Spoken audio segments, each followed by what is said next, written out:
के फैसले को अगर नहीं माना जाता तो सुप्रीम कोर्ट आर्टिकल 187 के तहत गवर्नमेंट को घर भेज देगी।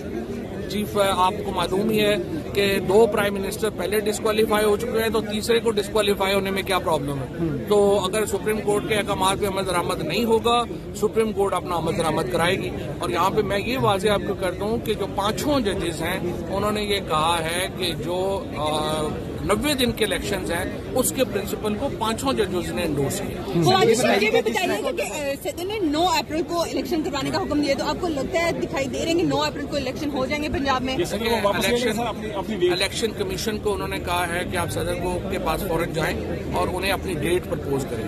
कल जो डेट यहाँ पे इलेक्शन कमीशन ने प्रपोज की थी वो 25 अप्रैल की थी। उन्होंने कहा अगर आप 25 करते हैं तो हम उसमें कर सकते हैं। मेरी जाती राय में 90 दिन का जो हमारी जो बंदिश है उसको किसी सूरत वायलेट नहीं होना चाहिए।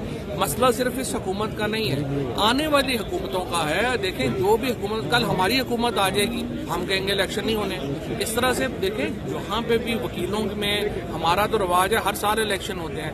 इलेक्शन बुनियाद है आपकी रियासत की। अगर आप इसको आज एक हुकूमत एंटर करेगी, कल दूसरी करेगी, फिर तीसरी करेगी, पाकिस्तान में जो बुनियादी जो स्ट्रक्चर है आइन का उसको खतरा लाक हो जाएगा। अच्छा, जो हुक्म दिया है कि फेडरेशन सपोर्ट करे, फेडरेशन में कौन कौन से इदारे हैं जो कि गवर्नर को या इलेक्शन फेडरेशन में तमाम है। फाइन बेसिकली उन्होंने तो क्लियर कर दिया ना कि वो पैसे एक तो जारी करेगी फेडरेशन जो 60 अरब रुपया है, उसके साथ जो पर्सनल्स हैं, सिक्योरिटी पर्सनल्स हैं, वो उनको इलेक्शन कमीशन को जारी करे।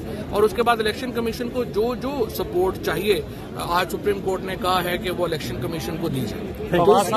इसमें सर रिव्यू पिटीशन आ सकती है इस फैसले के खिलाफ? रिव्यू पिटीशन तो जाहिर है आ सकती है। क्या इस वक्त जो इख्तिलाफात अगर होते हैं, मुतहम्मिल है सुप्रीम कोर्ट के कोई भी इख्तिलाफात की मुतहम्मिल ना पाकिस्तान है ना सुप्रीम कोर्ट है। मैंने अभी भी ये कहा है कि ये मौका है जहाँ पे एस्टैब्लिशमेंट और पॉलिटिकल पार्टीज बैठे और कोई फार्मूला बनाए मुल्क को चलाने का। आप IMF का देख लें जो हाल हुआ है।